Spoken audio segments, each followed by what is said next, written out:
Welcome back to Boom and Bust. I'm your host, Tony Clement, having a conversation with Fernando Garibay. He is the founder of the Garibay Institute in Los Angeles, California. Yes, Fernando, as we go through our whole analysis of the music industry, I really appreciate your time and your insights on this. I guess I'm just wondering where AI is taking us. Like, we talked about certain degradation of pop music and whatnot, but getting back to the focus and the theme, which is AI is, as you're explaining, embedded into our music industry already.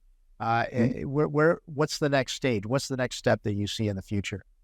Yeah, the immediate next steps is, well, you're going to have a subset of creatives who are going to articulate that they're using AI and a certain subset to articulate that they're not using AI. And that is to say that eventually most of us will use it because, again, it fast tracks the creative process.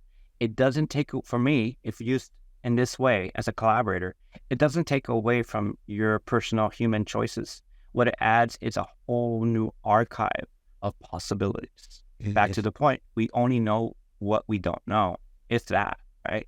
We only know what we were exposed to, if that, right? If we're conscious of it. So it adds that ability to fast track the creative process.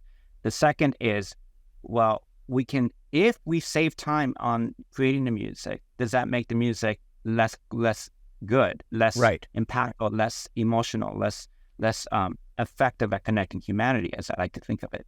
And the answer is no, because it's just an added, again, archive of historical information that you can now use to make you even more creative. And it's like expanding the color palette of your creativity. That's how I see it.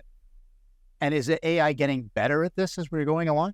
Of course it is. So every prompt that we make, and so this is it's called reinforcement learning, right? So every prompt, even on ChatGPT and other LLMs, every prompt you make, you sum up or you agree with it that this is good. Can you reiterate on this? Can you expand on this thought?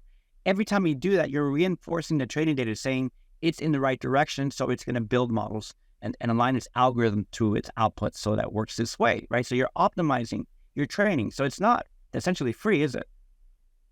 No, it's definitely, as LLM language learning models suggest, it's learning as it's going. So you're Correct. saying that, do you think that humans will be able to discern the difference between an AI song and a non-AI song?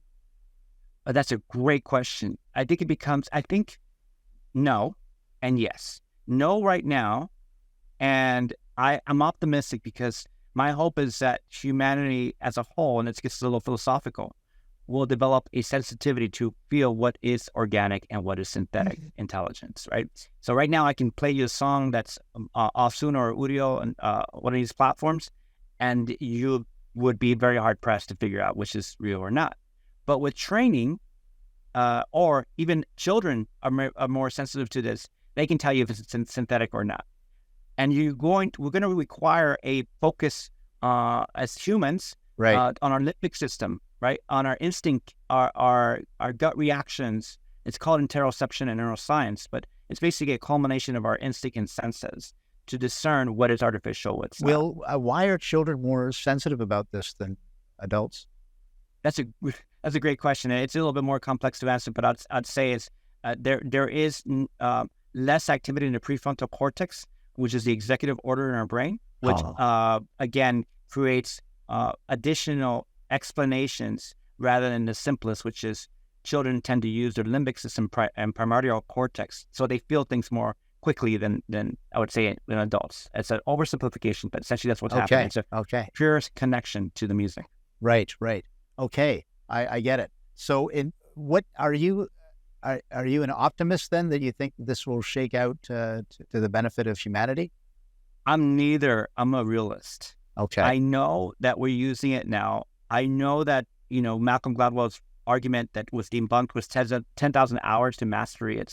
It's now 10 minutes, right? Learning a platform, right? So we went from 10,000 mastery, 10,000 hours additional to true excellence, now to 10 minutes per platform to learn it. So it's here, and you have a choice as a society to learn how to collaborate with it, right? Learn how to use it effectively, or you'll be outperformed. Sure. And that goes, remember, music is a proxy for multiple disciplines. And we can go on forever, but it's been, our time, unfortunately, is up. Fernando Garibay, thanks for joining us today. Very interesting conversation. So much fun, Tony. Thank you for having me. All the best. Another interesting conversation. Thanks for joining us today.